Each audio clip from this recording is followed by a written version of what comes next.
All right, so welcome to lectures 23 to 24. We've come a long way. So this is what we've done so far. We've covered everything and at quite a fast clip because our lectures are reduced this semester. So we've done Learning Unit 1, which was about the taming of the shrew, and we looked at the play as well as the film that is seen as an adaptation of the play, and your assignment was on Learning Unit 1. Then we started with Learning Unit 2, which was Renaissance poetry and Romantic poetry, so themes 1 and theme 2. And we spoke about sort of links between these two eras in poetry, and we spoke about the main themes of each, and I'm hopeful that you will then be able to draw a comparison between the two as well. So today what we're beginning with is fairy tales. So the fairy tales, I'll talk more about this just now, but they are all available on EBSCOhost. You could even Google them probably because they're so old. They're out of copyright, so you should be able to find them online. And we will be looking at specific fairy tales, not all of the fairy tales because there are so many. But back to the agenda, I'm going to give a bit of an introduction and focus for fairy tales. Then I will give you the list of stories that you need to read and access, and then questions that will be useful for you to consider before and during your reading of the stories if you haven't read them already. And then we'll be talking about the structure of fairy tales and with specific reference to Vladimir Prop, who basically theorized a structure to fairy tales that is quite useful, and some questions if we have time for that. And then afterwards, I will go through assignment 2 with you. So as always, if you have any questions, please do feel free to stop me. I see a few more people have joined us. Welcome, very glad to have you here.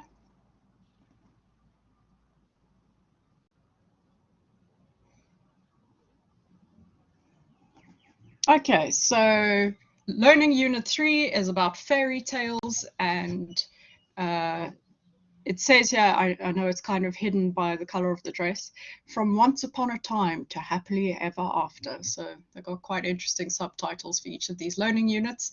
And I think they give a hint at what gets covered or looked at specifically in each learning unit as well. So as an introduction, all stories draw on established narrative conventions which give them shape and meaning. It is our familiarity with the basic structure of many stories that makes us turn to or against them as vehicles for making sense of the world in which we live. So I'd just like to pause here briefly and just ask you guys, out of interest, what fairy tales are you aware of? Which ones do you know? Which fairy tales have you maybe read or seen films of or heard about in poetry or music? Anything like that. I just want to know what fairy tales you are aware of.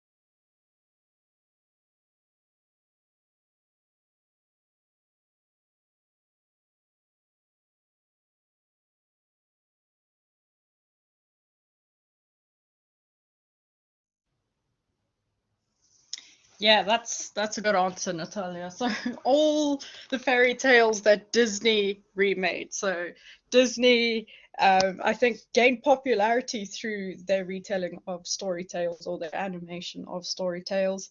And Delia remembers Aladdin, Mulan, Pocahontas.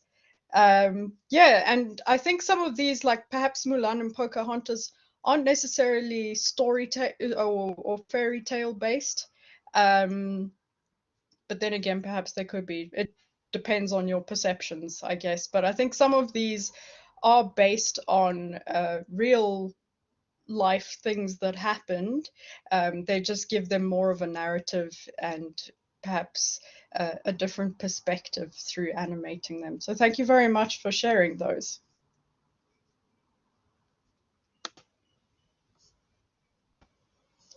In the 19th century, authors the Brothers Grimm, so they just called them the Brothers Grimm, there were two of them, drew on this sense of structure rooted in a shared cultural history to popularize many fairy tales.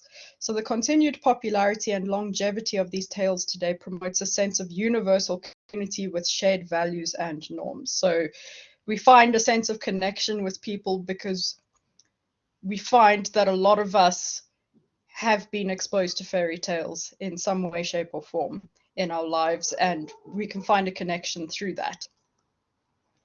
Fairy tales play an important part in constructing and supplementing personal and social identity. They are not without their controversy and are often considered to have a pernicious effect on the development of children's sense of self. And pernicious, they're talking about things like the inherent violence of the fairy tales and the privileging of fantasy. So, basically saying that happy endings exist in fantasy.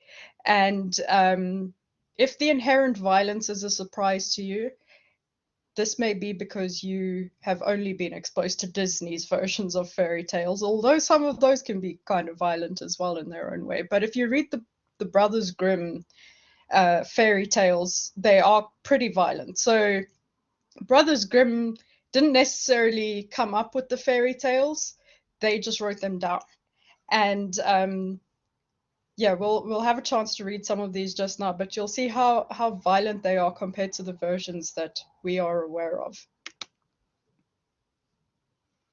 So in this learning unit, we're looking at 4 fairy tales specifically. So like I said, there are a lot, but we're only covering 4, fortunately. So they are Red Riding Hood, Cinderella, Bluebeard, and Sleeping Beauty. So these are the names that we sort of know them by today.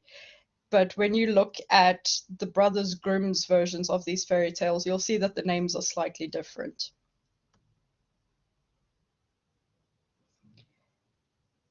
So to assess why these tales continue to be popular, we will trace their shared cultural histories, the effects of narrative structures, imagery, and themes. So I'd like us to watch this video together on transforming our understanding of fairy tale narrative. So if you'll just give me a moment to share that with you. And then we'll watch that together. So just hold on a moment.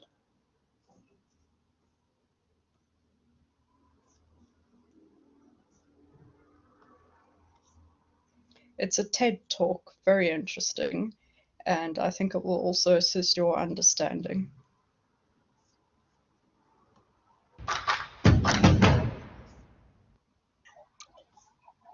Hello, my friends in South Africa. Well, boy, are you guys in for a treat. Whilst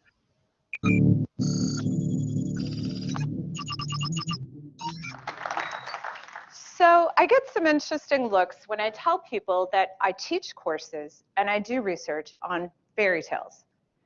And those looks seem to be asking, why would someone study fairy tales? And my answer is because they're quite literally everywhere. We find them in the books we read our children at night, in the movie theater, on television, in ads for washing machines, and in Halloween costumes from Target. Because fairy tales seem to be everywhere, they feel so familiar to us, like we really know them. And yet, we make a lot of assumptions about fairy tales. We assume that fairy tales have happy endings, handsome princes, and beautiful but passive princesses. We assume we know what is supposed to happen in a particular tale. So Little Red Riding Hood is saved by the woodsman, Beast overcomes his rival Gaston, and Cinderella finds her glass slipper and marries a prince. But learning about the history of fairy tales is truly a game changer. It reveals aspects of tales that completely transform our understanding of them. We learn, for instance, that fairy tales are not innocent tales for children, that in fact, they often weren't written for children at all. Fairy tales can speak to a range of issues in different social and historical contexts. Traces of a tale's history are often still present in contemporary adaptations in film, television, and advertisement. And becoming aware of those traces and that history can elicit aha moments when we suddenly come to understand a familiar tale in new ways. I love teaching about fairy tales because I often hear students saying things like, I will never watch a Disney film in the same way again. So in order to give you a sense of what I mean, let's take the example of the familiar tale of Little Red Riding Hood. The earliest written version of the tale that we know of, for the most part, is familiar to us. A little girl in a Red Riding Hood goes to her grandmother's house, and she goes through the woods, and when she's in the woods, she encounters the wolf. And then the wolf races to grandmother's house, gobbles her up, and then he waits in bed for the little girl. The girl comes to grandmother's, and she goes inside, and she crawls into bed with the wolf, and she starts saying, oh, grandmother, what big arms you have, what big legs you have, what big whatever you have.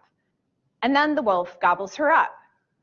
Unfortunately, in this earliest written version of Little Red Riding Hood, no woodsman comes to save the day. Not many people realize that this earliest written version of Little Red Riding Hood was penned by Charles Perrault in 17th century France for an adult audience of aristocrats. Perrault was a very important man in the age of Louis XIV. He had important positions in the government, and he told fairy tales. And so Perrault and other female and male aristocrats would hang out in French salons, and they would all tell each other fairy tales. And one of the tales Perrault presented to his aristocratic listeners and readers was Little Red Riding Hood. So we have to imagine Perrault telling the story to an elite group of women and men in a luxuriously decorated aristocratic home.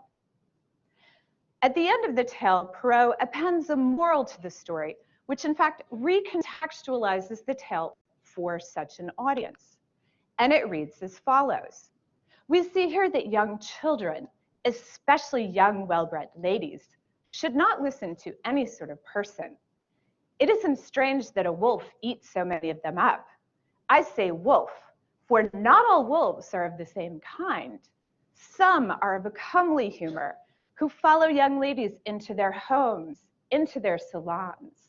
But alas, who does not know that these smooth-talking wolves are the most dangerous wolves of all? So Perrault's moral makes the wolf into a smooth-talking aristocrat who follows young ladies into salons to devour them, which we could understand in terms of seduction. In fact, some scholars have argued that this is a story about rape, given the violence of the tale. In the 17th century French incarnation of Little Red Riding Hood, the wolf clearly is a male seducer who roams around French salons ready to pounce on unsuspecting young ladies. It is an allegorical tale about seduction or rape, and those connotations can play out in very suggestive ways in different media. Little Red Riding Hood is often sexualized, which could suggest that she brought the tragedy upon herself. Taking a familiar tale and displacing it into an unfamiliar context highlights certain aspects of the tale that we might also find in other versions. So let's look at another version of a Little Red Riding Hood tale, a very different one. The folklorist Paul de Leroux published an oral folk tale collected from peasants in rural France in the 19th century, nearly 150 years after Perrault published his version of the tale, and de Leroux called it the story of grandmother.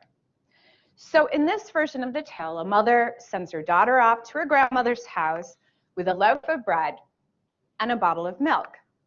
So the girl goes to her grandmother's house, and she's in the woods, and she encounters the wolf. And in this version, the wolf says, he asks her, will you be taking the path of the pins or the path of the needles? And the girl says, the path of the needles. So the wolf races to grandmother's house, and as we might expect, he kills her. But what's a little strange in this version is he takes her body and he cuts it up a little bit, and he puts some of her flesh in the pantry, and he puts some of her blood in a bottle. When the girl arrives, the wolf disguises his grandmother, has her come in the house, and the wolf says, "Why don't you eat some of the meat in the pantry and drink some of the wine from the bottle?" So the girl unknowingly eats and drinks her grandmother. Then the wolf tells her to take off all of her clothes, throw them into the fire, and crawl into bed with him. The girl does so, and then she starts saying, "Oh, Granny, how hairy you are." But before the wolf can devour her, the girl says, "I have to relieve myself." So the wolf ties the rope around her ankle, lets her go outside, and the girl goes outside, takes the rope, ties it around a tree, and flees and runs to her grandmother's house before the wolf can catch her. So the cannibalism of grandmother is a bit surprising in this version, but let's keep in mind, the tale was told in the context of Catholic rural France. The scene could be playing on Catholic Eucharistic ritual in which bread and wine are transubstantiated into the body and blood of Christ, which believers consume. And that incorporation is something that brings strength. So it could be precisely because the girl ingests her grandmother that she's able to outwit and outmaneuver the wolf. She quite literally incorporates her grandmother's strength and wisdom. If we go back to the scene where she's in the woods and has to choose between the path of the pins and the path of the needles, these are the tools of the peasant woman. So her choice of needles, her ingestion of grandmother, and her outwitting of the wolf could all be read in terms of a girl's initiation into womanhood.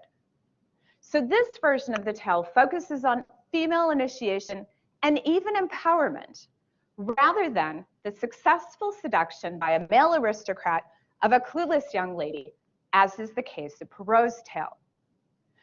So these two very similar tales communicate two very different messages, but the theme of seduction remains a thread in both versions. This is a perfect example of how knowing the history of a tale completely transforms our understanding of it.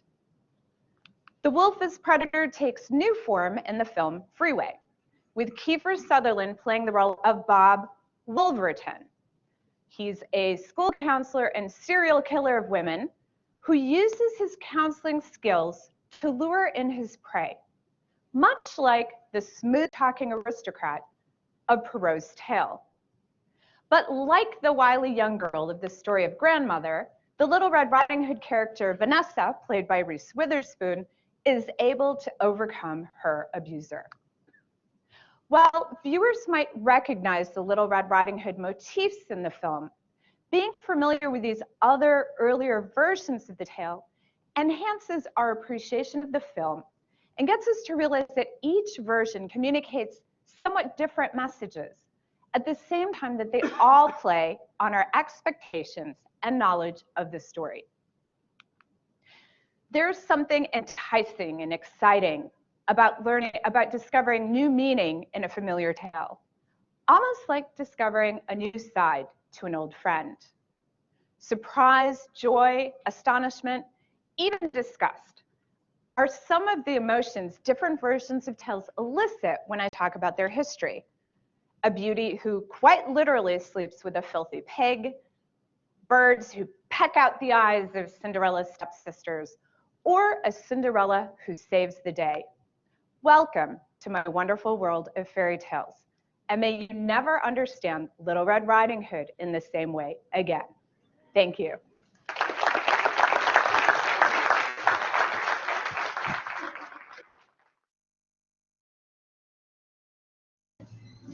So big shout out to her for ruining Little Red Riding Hood for us, but still a very interesting video, and to consider where some fairy tales come from. Like they all have different origins and were passed down through oral tradition, but have been written down by people like the Grimm's brothers, or sort of reconceptualized by various aristocrats. So an interesting history to fairy tales, certainly. And I like that she brought in the violence as well, the violence that is so inherent in fairy tales that you will come into contact with shortly. If you haven't already started reading these fairy tales. So these are the stories that we'll be covering in this learning unit. So like I said, we're not covering absolutely all the fairy tales ever. We're doing 4 very specific ones. So Cinderella is still called Cinderella back in the day. Little Red Riding Hood is now called Little Red Cap, or was called Little Red Cap in that version of it. Fitch's Bird is a variant of Bluebeard, so you may have heard of, read of, or seen adaptations of Bluebeard. And then Briar Rose is a variant of Sleeping Beauty. Then I've also indicated the page range for each of these stories. So if you click on this link, I will paste it directly into the chat just now, but if you click on this link, it should take you to Household Tales by the Brothers Grimm. And if you're logged in as a student, it shouldn't be an issue. It should take you in. Maybe you'll have to log in. But if you are logged in, it should take you directly there, and you will see that the chapters have hyperlinks, which is very useful. So then you can just find the story by the chapter. So you don't need to scroll through a million pages to find it. You simply click on the relevant title. So Cinderella, Little Red Cap, Fitch's Bird, Briar Rose. So I'm just going to paste the link in the chat now. But if that doesn't work, I would like you to try test it out now. If that doesn't work, and it instead takes you to just the library and you have to log in, then you can select ebook academic collection, then paste the title into the search bar. So I'll write out the title in the chat. It's Household Tales by the Brothers Grimm.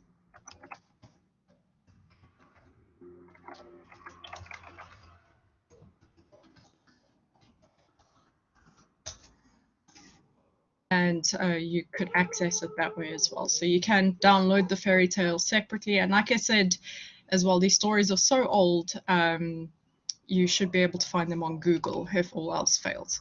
Okay, I'm glad it works for you, Natalia. Everyone else, are you able to access the stories?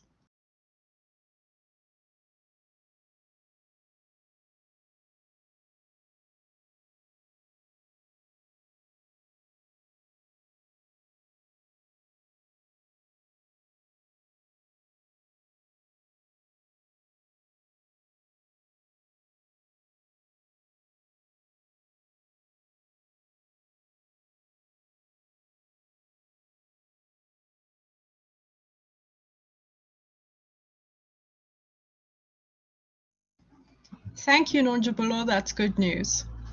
Okay, so I'm glad it's working for you guys.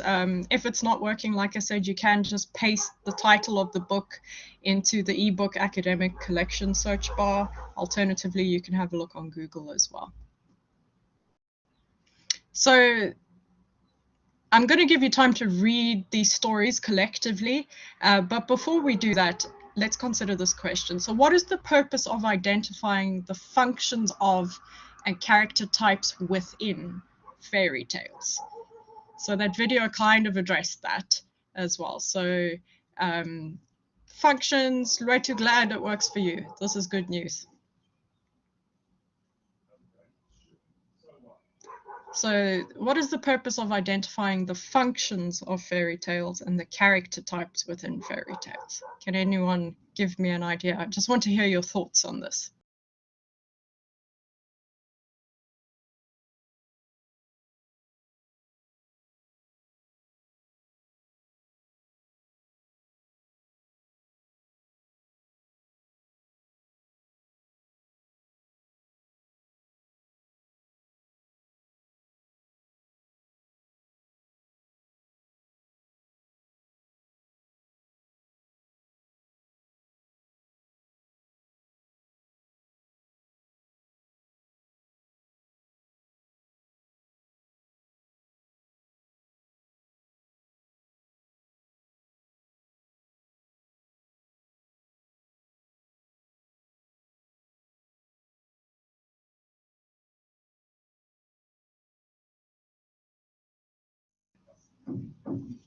Great, I'm so glad. Okay, so everyone's links are working.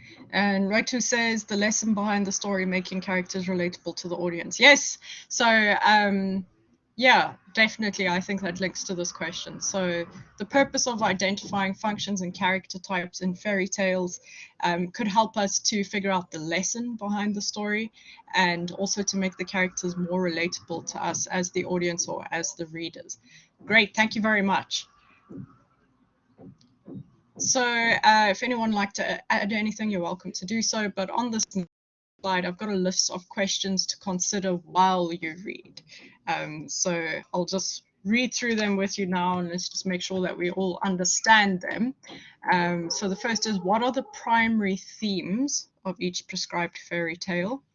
In what ways are these themes shown through the imagery, language, and characters of each prescribed fairy tale, and to what effect? So imagery, talking about the pictures it sort of conjures up in our minds. Language and characters. Then number 3, what similarities and or differences in themes, imagery, and characters can you identify across the prescribed fairy tales? So again, similarities and differences, and what is the effect of this? So you can see here I've mentioned that you may want to share your summaries with each other. I will provide you with that link just now. But for now, let's just quickly have a look at the actual fairy tale. So you're going to have to pick one. So the activity you have to do now is to read your selected fairy tale, then briefly explain what happens in it. So let's just go back to the actual fairy tale. So there are 4 of you online today, and there are 4 fairy tales.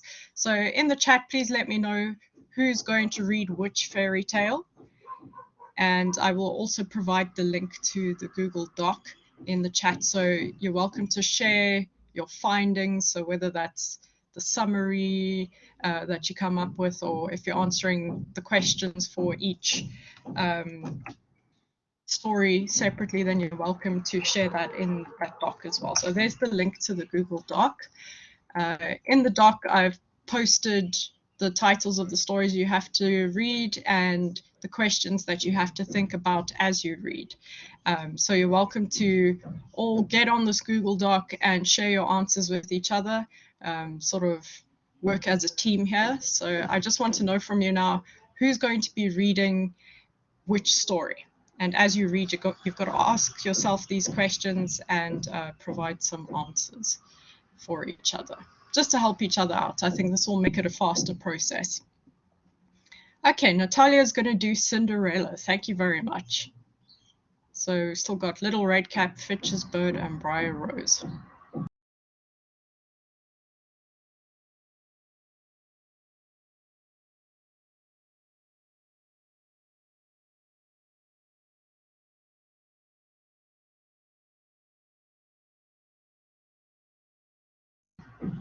Thank you, Andile. So Andile is going to be doing Briar Rose.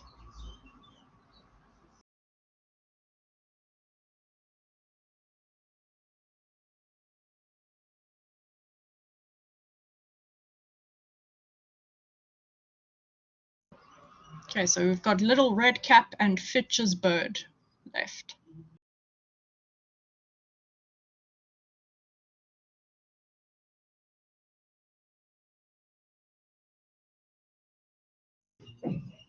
Thank you, Nonjabulo. So Nonjabulo is going to do Little Red Cap. And Loitu, I think that leaves Fitch's Bird for you. So I'll just put that all up on the screen now.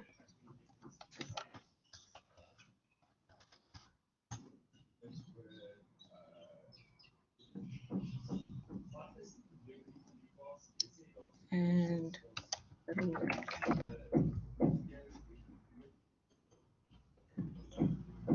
Okay, so you've all got your stories. You've got, you know that the link works to take you directly to the book with the various stories in it. You know how to access the stories. So we're going to spend some time now. So these next 10 minutes, definitely read your story and make sure you've opened up the Google Doc link that I've posted in the chat, because that reminds you of the questions that we're asking. So what are the primary themes of each prescribed fairy tale? In what ways are these themes shown through the imagery, language, and characters of each prescribed fairy tale? And what similarities and or differences in themes, imagery, and characters can you identify across the prescribed fairy tales? So that third question, I think you'll only be able to answer once you've all read the fairy tales and sort of given summaries of the fairy tale. So I'm going to highlight that question, so you don't have to answer that right now. But please do read those fairy tales, your selected fairy tale, and write down a summary in the Google Doc. It doesn't need to be perfect. It can even just be keywords, key phrases. You don't have to write in full sentences, but provide a summary for your selected fairy tale, and see if you can answer questions 1 and 2 as well.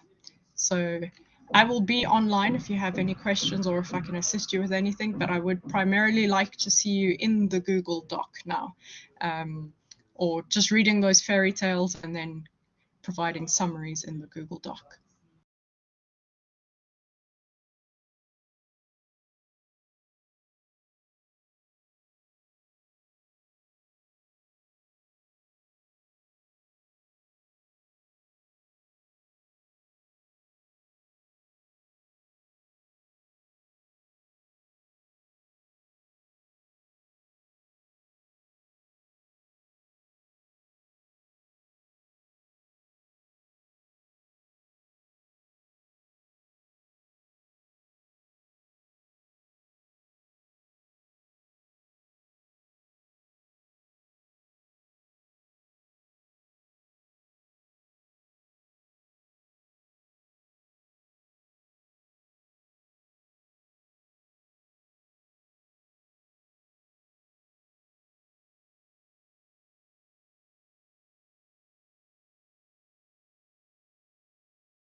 Okay, we're coming up for 10 to 11 now. So if you'd like to take a break for 10 minutes, you can. If you'd like to read during the break, that's great.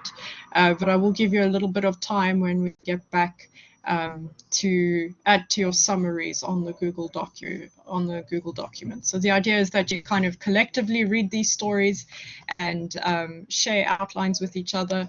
I do, of course, recommend that each of you reads all of the stories at some point, but I think for now, just because of the fast pace we have to go through everything, it will be helpful to you just to get summaries from each other at this point and kind of work together in order to get an understanding of fairy tales. So you're welcome to have a break, and we'll start up again at 11 o'clock.